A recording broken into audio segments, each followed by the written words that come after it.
Okay, dude, what about the freaking NFTs? Enough of the DeFi, because that's it, guys. That's what I had for you. I think you could suck up only about that much APY, yeah? I think so. That's the end of the API part, where you can connect all your own pipes. Can you see what you can do? So is it true actually what I said when I said that you could make literally as much as you liked for as long as each one of those stayed up? Do they melt into the ocean in a week? Into the liquidity pools? Do they get siphoned off by the whales who just want to eat up all of you little plankton? Or are they going to steer through because the team behind it is actually legit? And they're like, no, we want to make a difference. We're like that guy Daniel. Is Daniel even legit? There he's putting his face on it. He must have some balls. Why is he showing himself off? Does he actually want to really help the world and make a difference? That's what he says he does. What about Richard Hart? We don't know where he lives, but he's over in somewhere in Eastern Europe. Liechtenstein, most likely. We've seen parts of the castle and stuff where he drives around. We're not absolutely sure where he is. But he says he wants to make a difference. He's just donated $27 million to longevity research, because Richard Hart doesn't want to die. I guess Richard Hart raised $2 billion from his Pulse launch in the last 2 months. $2 billion he raised. Where people gave him money for no expectation of anything in return, so that there would be no tax implications. Everything was down the line. You got nothing. Every airdrop coming to you would be zero worth in value. He had his legal team across the whole thing. So fascinating, because everybody that put, even now by the computations, every $1,000 into Pulse Chain basically looks like it's yielding $1 million, and it launches anywhere in like 2 months.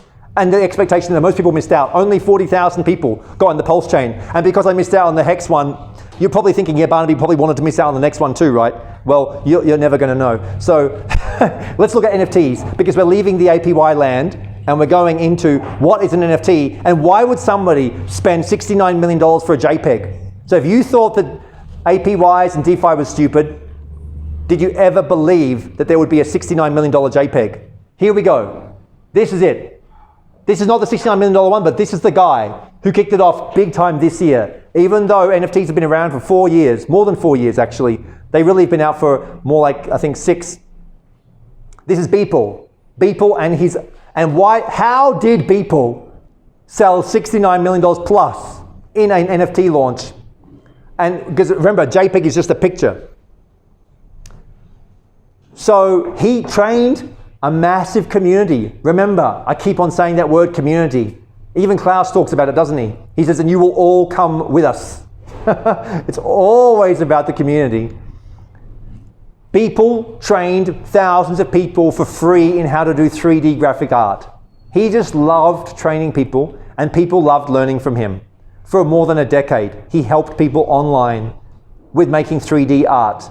And then one day, he's like, why don't I just launch an NFT and see what happens? Well, what happened was he made $69 million.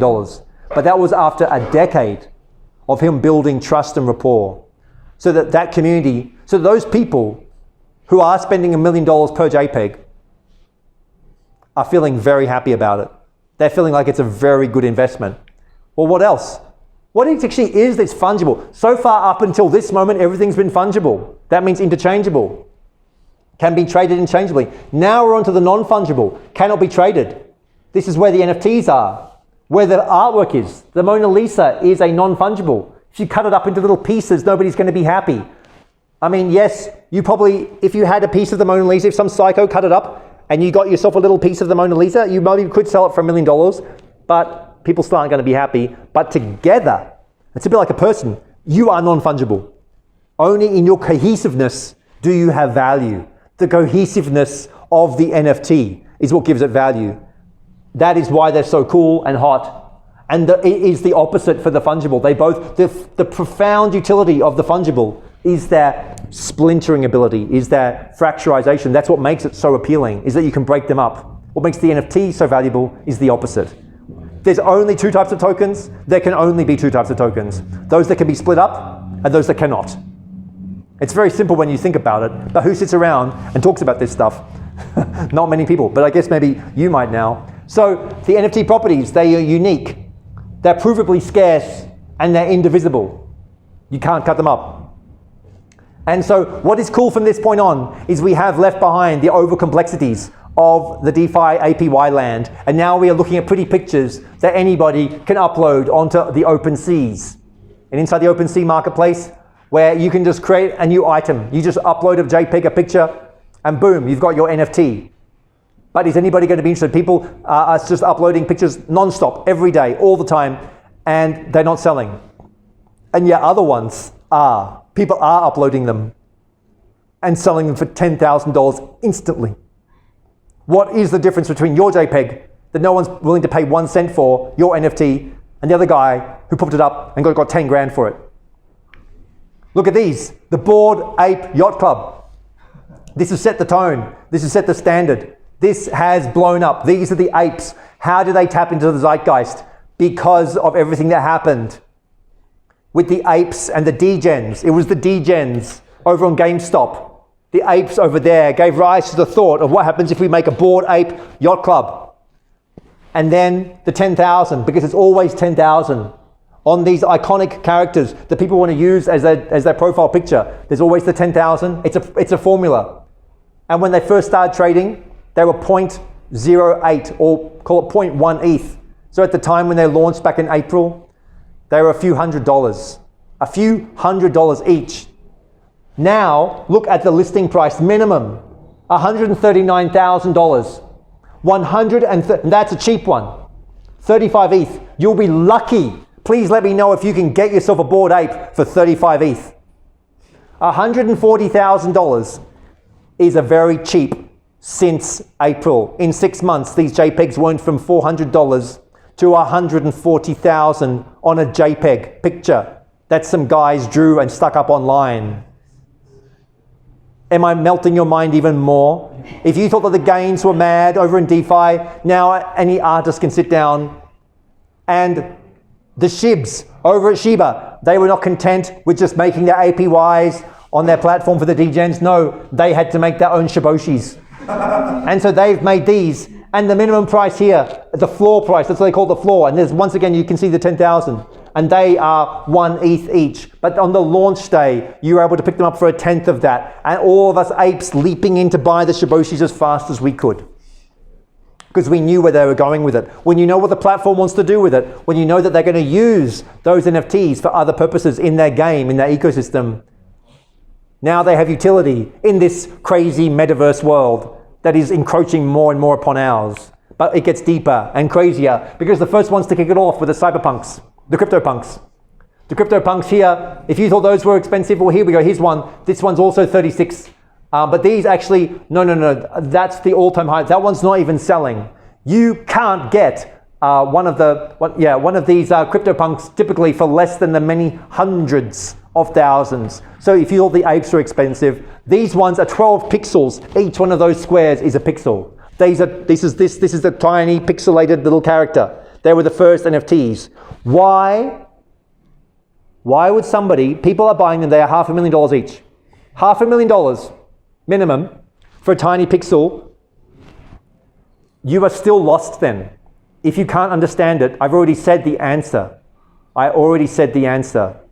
Can anybody just say why they would be the ones that are the most valuable of the NFTs?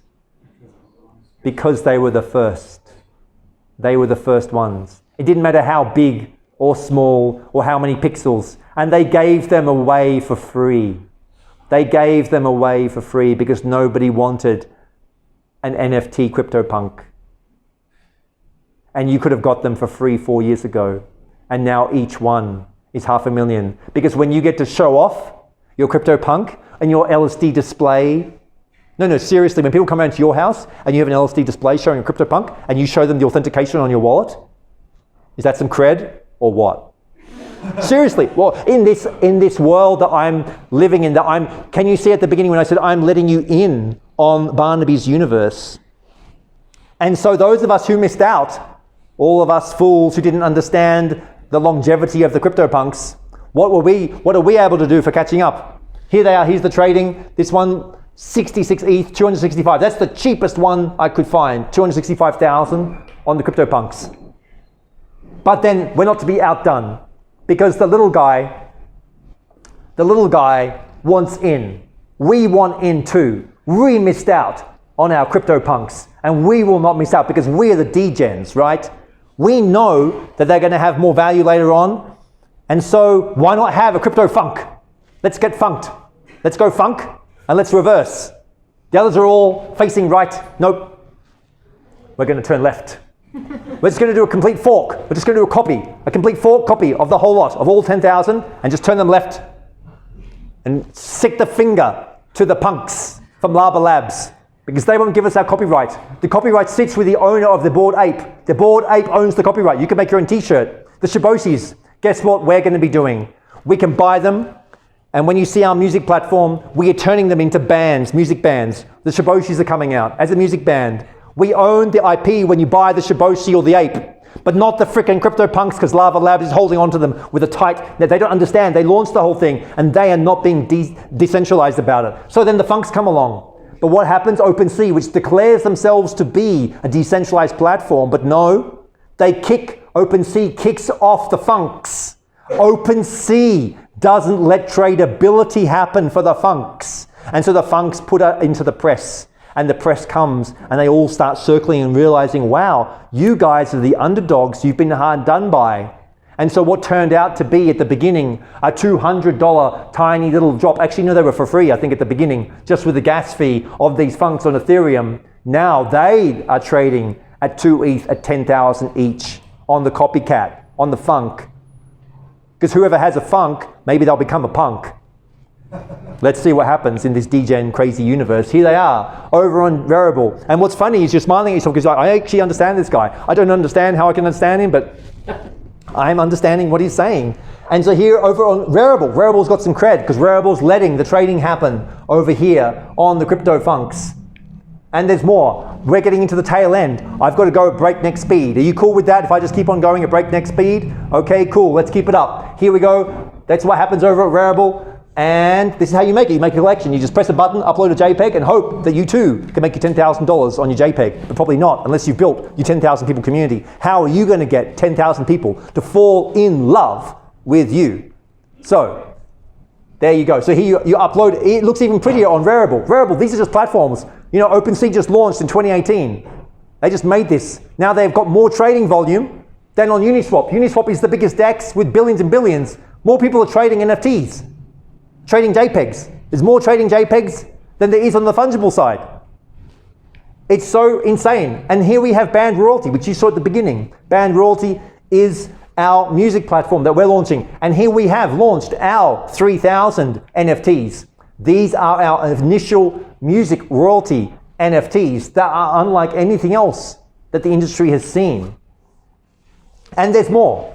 I'm moving at breakneck speed because we have other blockchains, whole other ecosystems. You have the whole Wax ecosystem that was built only for NFTs, and this is Atomic Hub. And Atomic Hub lets you basically just launch NFTs and they're 1 cent each. So we built our Key of Quotes game. The Key of Quotes game launched on Wax. So I'm multi-chain. I'm building out on Wax, building out Ethereum, and we're launching our Polygon as well. And so here we go with our NFT, and this is all about education.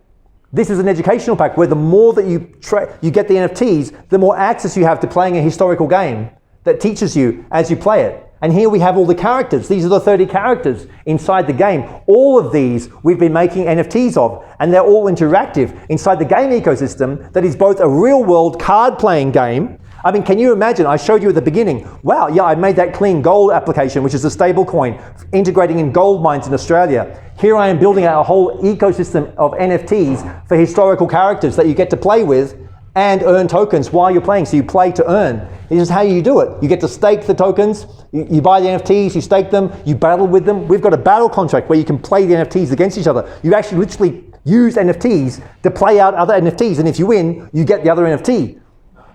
How cool is this? People love this sort of stuff. Here's the NFTs here. We've got this one of Albert Einstein. Look at that. Like these, I made all of these. It's like when all of this sort of comes out of the role-playing game where people played characters against each other. How about this one? Steve Jobs. Look at this. I made that. Look at the value somebody's charging for it. $5,000 on a JPEG interactive NFT that I produced. I didn't get that much from it. They are playing with my creation and trading them into the thousands. How cool is that? that you can make something to other people, and then you make the royalty on each one, because you can build into each NFT a 1 to 10% royalty payment back to you every single trade, all on-chain, unstoppable, unhackable, coming back to you in your wallet, all from artwork. And here we have Wax, the easiest on-ramp for all crypto. You come to Wax, click on up here, get started, the Wax Cloud wallet. You just come in here, you enter your username, and just like joining up on Google, and suddenly you have access to the dashboard. You come in here, you can play games, play dApps, get NFTs, playing around. This whole thing is just lots of fun. Imagine if Picasso came along. Well, Picasso would have a field time here. Remember, we did a signature and he said it was like worth $1 million. The whole thing with these NFTs is like they're trading like baseball cards. People are loving this kind of thing. The meaning of life is to find your gift. The purpose of life is to give it away. There's something, I think, in that. Pablo Picasso, he knew a thing or two. And he had a lot of fun making a lot of money. He realized how lucrative artwork could be, and he took it all the way. Have a little look at this is a little promo video that we made for the King of Quotes, and I think that you might like it.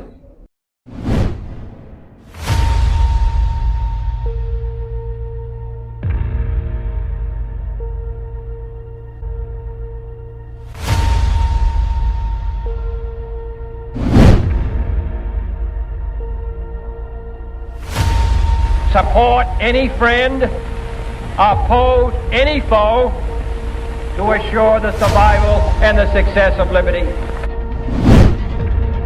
And sing in the words of the old Negro spiritual, free at last, thank God Almighty, we are free at last. Well, we hope to achieve equal rights for any human being deserves. Now we are the masters of our fate, that the task which has been set us is not above our strength. Where there is doubt, may we bring faith, and where there is despair, may we bring hope. You can't connect the dots looking forward. You can only connect them looking backwards. So you have to trust that the dots will somehow connect in your future. And bring about the freedom of these people by any means necessary.